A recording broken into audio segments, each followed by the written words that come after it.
scarce to be seeing that gone from that list. Yeah, it was just, I mean, it's such a good card. Yeah, I agree. Well, let's see how it works out for him. He will obviously have the ability to switch after the first game in Specialist format to one of his other 2 decks to try and counter Boar's strategy. Here we are in game number 1. Boar has found Zul'jin in the opening hand. Unleash the Hounds, quite a dead card, but you know that's a lot of the nature of the matchup that's in this one. As we apologize for the spectator issue that we have here, we'll get this fixed as quickly as we can. The opening hand for BoarControl here with Deadly Shot and Zul'jin in it. This is the makings of a key opening hand here for BoarControl. I agree. Where the Zul'jin just replaying lots of, you know, random value cards is very good. Yeah, I think playing the Zul'jin fairly early can actually be pretty good, because obviously you can wait until you've played your entire deck and then you get every single spell cast throughout the game on the Zul'jin. But there's some cards that you don't want to have casted before you cast Zul'jin, like, for example, Tracking. A lot of the time that just sifts through all the cards you shuffle in to counteract the fatigue strategies from Warrior. So I think an early tempo Zul'jin that still gets you a good amount of value is something that BoarControl could very much be looking towards doing in this game. Yeah, and again, we apologize for the spectator issues here. We are working on getting them fixed promptly as we roll into this match. So kind of talking about the BoarControl list here, I think one of the biggest facets of beating Warrior in terms of value game is Unleash the Beast with Zul'jin in there. If you do not have Unleash the Beast by that time, but say you're holding on to Tracking, because I agree, you typically do not want to use Tracking prior to Zul'jin in that manner. Is that something that you have to consider at that point, or do you feel like you're able to wait? I mean, we're talking about facing against Bomb Warrior here. Yeah, it's not a deck that just sits there doing nothing for the whole game and lets you execute your perfect game plan. They will start to develop some of their own threats in the form of, as we saw in the previous games, the Clockwork Goblins and the Omega Devastators. But I think for BoarControl, there's enough removal in the Hunter deck to be able to fight back against anything the Bomb Warrior is doing in the mid-game, in the form of the Mark Shots, Kill Commands, Spring Paws, Timberwolves. Any development from SilverName will be pretty swiftly dealt with, and so I think for BoarControl, he can afford to play a pretty slow game here, even when SilverName gets what is here a pretty impressive tempo hand. It's a very good start for SilverName. I mean, when you're talking about Bomb Warrior in a matchup where I don't think it has an opportunity to play the super long game. Yeah. This is the kind of hand you're going to want. You're going to want Wrench Calibers, you're going to want Dynamatics, you're going to want Ziliacs, and start pressuring the opponent. Absolutely, because these are the cards that you're looking for. It's not the big removal cards, I think. It's much more the mid-game small removal cards that also develop a bit of tempo. Marked shot and a marked shot. Whew. Infinite marked shots. Infinite value, dare I say. I mean, we kind of joke, but that is another mark shot that will be cast by that Zul'jin in hand. That's huge. It's a very big deal. And honestly, I think with the way that Boar's hand is shaping up, he actually might not even be on a Master's Call plan this game. You know, the fact that he's got marked shot, that he's got deadly shot. This is one of those situations I feel like where if you can just remove enough stuff in a row, Zul'jin on its own can be enough to bring it back without having to thin your deck at all. Oh, okay. So you just think he'll be on the zero draw plan to just... It's possible. I think it's going to require, you know, seeing the next few cards from BoarControl to really decide. But if he just picks up some solid cards, you know, that may not be a necessity to this game. I think that's very fair. I think he'd have to get a pretty spectacular series of draws to lock out the possibility of playing Masters for this game. But it's definitely something that he'll be considering. Wow. The Beast. That's huge. That is the juice. Curves perfectly into Zul'jin and just into playing it next turn. And so the other thing to consider for BoarControl is how you actually get your board full. It's kind of weird that I'm going to make this comparison, but this type of Hunter deck is a lot like a Warrior deck, where your macro game plan is paramount to how it interacts with your super powerful endgame. If Boar has too many cards in hand, the Zul'jin means that he won't necessarily be getting Unleash the Beast back. If he has too many Unleash the Hounds or nonsense mixed up inside of the Zul'jin pool, he might not have the space to summon an Unleash the Beast, which is kind of a disaster in that situation. So I think you just got a lot to think about this game. Absolutely. It's a very complicated deck, and you have to use the resources that you're given very carefully. Otherwise, you can just shred through your whole deck without getting much value. Like we said, if your Zul'jin casts Tracking 2 times, that's 6 cards that are just gone from your deck. And now SilverName, with both of the Goblins getting picked off early, to marked shots no less. The makings of a tough start are here. I mean, he's still got plenty that he can do in these early turns. We could see an early Omega Assembly, although I imagine he's going to want to save that to go for a little bit of extra value, especially given that he doesn't have the Dr. Boom in hand at the moment. So something like Wrench Caliber, Eternium Rover just seems pretty fine on this turn. No weapon removal in the list here from BoarControl, so it is free to just set Wrench Caliber. You've got to think about what your opponent is likely to do on turn 6, which, even ignoring the fact that BoarControl got the Unleash the Beast off of the Mark Shot, they're probably going to play that on turn 6. That's the most likely play. Yeah, quite likely to have it, as it's going to be one of the prime keeps, I think, in the matchup as well. In which case, Ziliax actually becomes a pretty decent option because it trades evenly with one of them, even though you're not getting the full amount of healing. I still think this is slightly better because I think you're looking to magnetize Ziliax as much as possible in this matchup. I agree. But it was worth thinking about, just that you want to make your opponent's predictable play as bad as possible. Yeah, you get put in a pretty tough spot here on BoarControl's side, where Dynomatic is counterplay. You're looking at the Wrench Caliber being set, so Ziliax starting to become counterplay. Even if you just manage to stick 2 things and run into a Super Collider, he knows that SilverName's going to have that in the main deck. Which is where, yeah, well, this is where things get really interesting, because when we talk about value, we need to be specific about what we mean, because obviously if you were just shuffling cards into your deck forever and adding a whole bunch of nonsense to your hand, that is value, but it doesn't help you execute a game plan that actually wins. Like Kalento was saying in his interview, he doesn't like Hexlord Malakras because it's very high value, but it's too slow. The warrior will build up their own board. And that's what BoarControl needs to be afraid of. He can just play all these cards turn after turn, but if he's not actually developing onto the board and getting that chip damage in, he will eventually just lose board and may not be able to get it back. Interesting here to me. SilverName chooses to go with the Magnetized Ziliax rather than the Dynomatic, and that means that there is a 1 point of damage to kill on the second Unleash the Beast if that's what BoarControl goes for. Yeah. Now, I think that BoarControl needs to be considering Deadly Shot or Kill Command in this scenario, because I think ideally with Unleash the Beast you attack a low I agree. attack target rather than a high attack one. Yeah, I mean, it plays into what I was saying, right? You want to use your removal cards to clear off the board and then use your minion cards to actually get that pressure on board. A lot to be said about the fact that you just present a target for your opponent to kill where they don't have necessarily an efficient answer. Whacking this and taking 5, not exactly the most comfortable. Yeah. It's tough because you don't want to give your opponent an empty board to just develop Dr. Boom on turn 7. That's pretty sad. So getting something on the board here is obviously helpful, just because you know it's going to connect. I think that's a thought as well, actually. Yeah. It's trying to play a disruption effect against that. Or if it's not a disruption effect, you cost your opponent something. Yeah, even then, he's got the weapon swing to go in here. I think considering BoarControl's hand is just so light on big minions, I wouldn't have hated the kill command on that last turn, I have to say. Kind of low on big minions in the deck, though. That's a good point. Yeah, that's true. Until he switches over to his, secondary deck with 2 Tundra Rhinos, 2 Savannah Highmanes, and an extra Stranglethorn Tiger. Yeah, I mean, Dire Frenzy really is your, all intents and purposes, your big minion, right, quote-unquote, in the deck. It's a good way of putting it. I must choose. Yeah, SilverName, tough spot. He's not happy. I mean, you don't want to use a Dynomatic just for this because it's one of your strongest pieces of removal. Indeed. You think about how Dynomatic lines up against a single copy of Unleash the Beast. It'll kill that 5/5 straight away. Right. So now in this spot, if Unleash... Whoa, you got Unleash the Beast from the Shimmerfly! That's insane! So he's now got Mark Shot into Unleash the Beast, Shimmerfly into Unleash the Beast. He has yet to draw his own actual Unleash the Beast.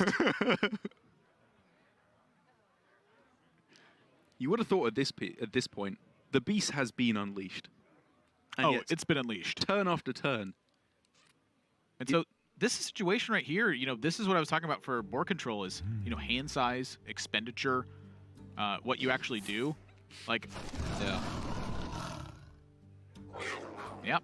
Spring Paw, I think, is best. He's got to start considering hand size. Yeah, I was looking at just going for the Vicious Scale Hide on that turn. Ooh, I think you want to save that. Yeah, that's what I'm thinking, is you want to save it for the Dire Frenzy, because even though it's... Against Warrior, like, he has a Stranglethorn Tiger in his primary deck, which is very tempting to go for on the Dire Frenzy. But I think the fact that it's Bomb Warrior rather than Control Warrior means that health is actually just very crucial. I agree. That's just good macro planning. And honestly, every time I've watched Boar stream, I've watched a lot of Boar stream lately. I've just learned so much about these weird mid-range games of Hearthstone. I always feel like the mid-rangey battles were one of the weakest parts of my game. I felt like I had a pretty good grasp on combo decks, pretty good grasp on control decks, on aggro decks, but the mid-range battles were always tough for me. And watching a player like BoarControl, he just continuously, time and again, shows mastery of this style. I absolutely agree. Throughout the entire tour stop system last year, BoarControl, he had a very signature strategy, which was he just brought the 4 decks that had the best win rates, just the best decks, and they were usually tended to be mid-range aggressive decks, or leaning on that side, and he just played them fantastically, time after time after time. He really has this style down to an absolute mastery. It helps to get 2 free copies of Unleash the Beast, but that's why you play Mark Shots. Oh my. And so he's got no hand space. What does he do with all this value? That's the thing, is SilverName, you know, that his deck is kind of naturally countering this game plan by happenstance, more so than by purposeful play. So BoarControl is finding himself in a spot where, you know, you can't use Unleash the Hounds unless your opponent has minions in play. It's like Brawl. You can't expend a Brawl unless there's multiple minions. You might wonder why you want to do that. The answer is hand size and longevity. And that's what I wanted to talk about. This is where things get really interesting, because it's not only the fact that he can't play Unleash the Hounds, he can play Tracking, he can play Kill Command. He doesn't really want to. He wants to clear out his hand space without playing any of these other spells, so that he can just get as many Wyverns on board from Unleash the Beast once he plays Zul'jin, and also back in his hand. This is a really difficult spot for him, where he doesn't want to dilute the board space for when he plays Zul'jin. Dire Frenzy, the best card in BoarControl's deck right now. Yeah, that would be insane. Needs Dire Frenzy to fight against not only the impending disaster of bombs showing up, but also to, you know, just have restoration in your life total in general. Free up hand space, start making use of that Vicious Scalehide. It's taking up a spot until then. Because while we're going on about the value that BoarControl has here, which is, you know, very noteworthy, that he is dominating the board, he's not running out of any stuff to do. After he goes Zul'jin and the board is cleared by a Brawl or 5 Warpaths played on the same turn, whatever it may be, from thereafter, he may struggle to redevelop a board unless he finds that Dire Frenzy. Yep, and again, we want to apologize for the tech issues we are experiencing, but you can notice that we have that handy-dandy little paused feature that's in place for this, which I believe is coming soon. So thankfully the game is still in place, as well as it should remain in place. What now? And here we are again. Oh, thankfully gone are the days of a rematch after a 1-second disruption. Dark times.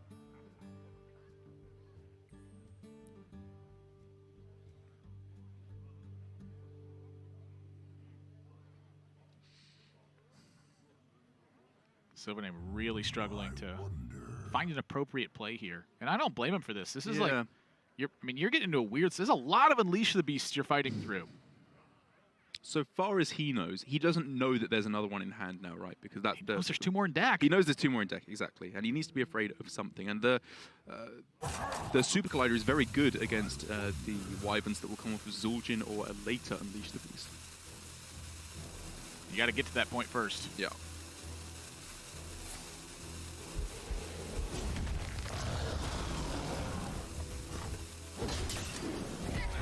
That is a lot of respect for a Spring Paw. I don't know about that one. I'm not sure how I feel about that one either. I mean, he has effectively 5 charges of a weapon swing in hand with the Wrench Caliber and Weapons Project. But even so, that is a Super Collider into a 1/1. That is the single worst use it could possibly be. All right, we found ourselves in the tough spot. BoarControl yet to find a Dire Frenzy. And remember, I asked you earlier about tracking for the key card. If you find yourself with Zul'jin and with tracking, you know, 15 is still a good deal of life to work with, but Boar knows that could all go away. It really is just hand space. That's the only thing he needs to worry about. Like, if he had unlimited hand space, you could just go for the Unleash the Beast Mark shot on this turn. You keep filling up your stuff. You set up for a Zul'jin that summons, what would that be? 6 of the Wyverns on board and adds 3 to your hand. That's absurd. Yeah, it's mostly the fact that Zul'jin is going to put the twin spell, the secondary twin spell effect from Unleash the Beast back in your hand. Yeah. You expect your first wave to often get wiped out. Yeah.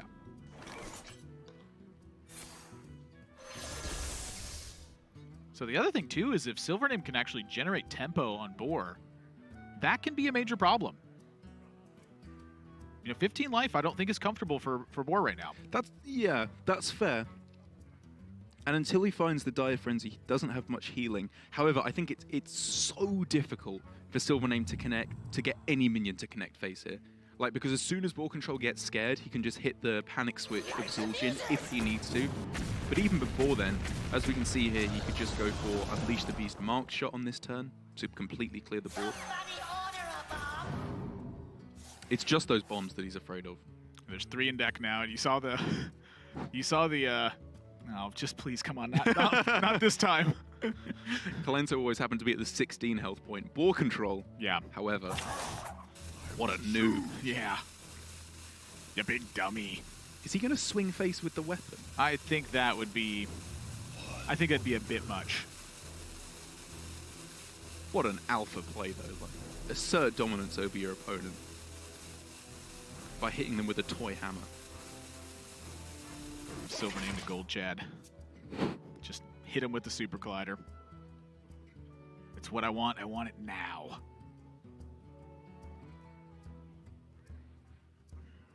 I mean, again, the play he wants to make on this turn is Unleash the Beast into Mark Shot. I think you go with Mark Shot here first. Okay, or the other way around. Gives you a Dire Frenzy opportunity. Yeah, okay. And then I agree. If you miss the Dire Frenzy opportunity, figure it out from there.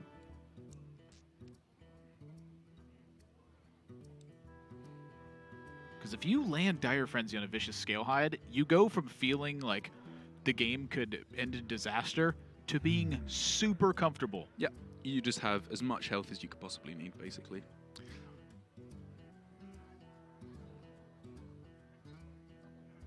I think creating board tension here is the worst thing. Oh, as in not removing the minions. Yes. Yeah, I agree. You definitely want to clear stuff off here. Ooh. So this does protect his face because it was a misdirection, I believe, was one of the secrets that was played, which would obviously redirect the Clockwork Goblin once it connects specifically to the face. And the other one being the Rat Trap. So if 3 cards are played here for SilverName, which is more than possible on this turn, he would be summoning a 6/6 for his opponent as well. Now? It activates the Super Collider, though.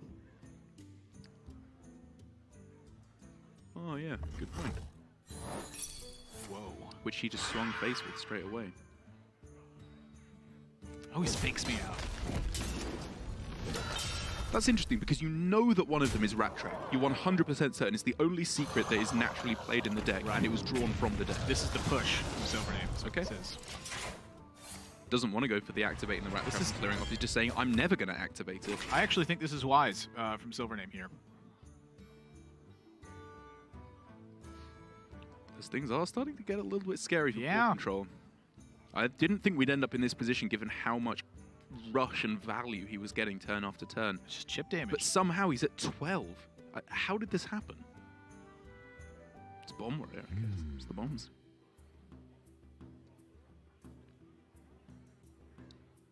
So obviously multiple ways to completely clear the board here. Oh boy. He's not happy about that. That is something he was forced into doing. Well, I'm curious to see this Discover window because Boar's reaction to the Discover tells me that this was not good. To be fair, it's BoarControl. He never looks happy. Yeah, he is British. He's very British as well. But yeah. Animal Companion. I mean, basically it wasn't Dire Frenzy, right? That's what he was looking for here, and Also, he didn't get it. If bombs got lost in that, don't know about it. Goblin Prank on the Vicious Scalehide is interesting just for a one-time surprise heal, should you need that. Whoa. All right. Well, that's the plan for Boar then. Still another one in the deck, obviously, for later on in the game to go with the Dire Frenzy. I mean, we needed the Dire Friend. Oh, boy. Huge draw for SilverName. That's so big. Look at it on this turn. He could completely clear the board if he wanted to. Oh no, he doesn't want to activate the Rat Trap as well. Okay, so you got to think about this because that does make it a little bit more awkward. But at the same time, how do they survive against all those bombs? Zul'jin. you run into the bombs one at a time and hope that the beasts are surviving everything. Yeah. SilverName is going to trade off here and then go, whoa, he's not going to Blastmaster. Wow. Oh, he wants to just stop the Dire Frenzy as much as possible. He could have stopped it with the weapon, though. Could he not have? In order to do that, he would have activated Rat Trap on this turn, because he would have to have gone Coin Militia Commander. I don't know about that one. I'm going to give that a C-. Because it's not like there's no bombs in the deck, right? Because with the swing as well, there'd be at least 2, right? There's a bunch of bombs in the deck. Or I guess some of them have been drawn over the time, but there's been a lot of Clockwork Goblins played as well. I don't know. I feel like maybe that was the time to just seize initiative on the board. I definitely agree. I don't think it's going to actually matter. Yeah, he's still going to work out well from here, and it doesn't activate the Rat Trap, so maybe this was his master plan all along. I feel like if you just let it rip, what does Boar do? I agree. But are you if you don't let it rip, what does Boar do? Are you afraid of Unleash the Hounds? Is that what he's thinking? Could he ever die to Unleash double Timberwolf or something like that? So Unleash trade into Unleash Timber. No, no way. It's only 15 damage. Yeah. Yeah, you never die there.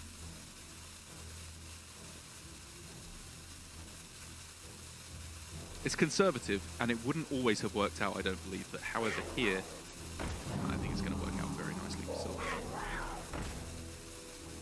The boom is so important in this matchup.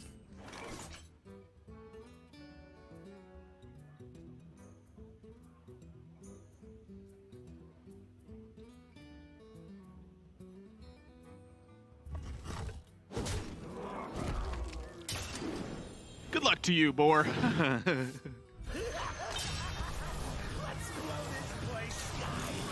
Yep, the old sucking on a lemon face. Says it all for BoarControl there. As he's and just that'll dead. do it. 2 bombs in a row. BoarControl never finds a way to stabilize life total, and despite Unleash the Beast after Unleash the Beast after Unleash the Beast,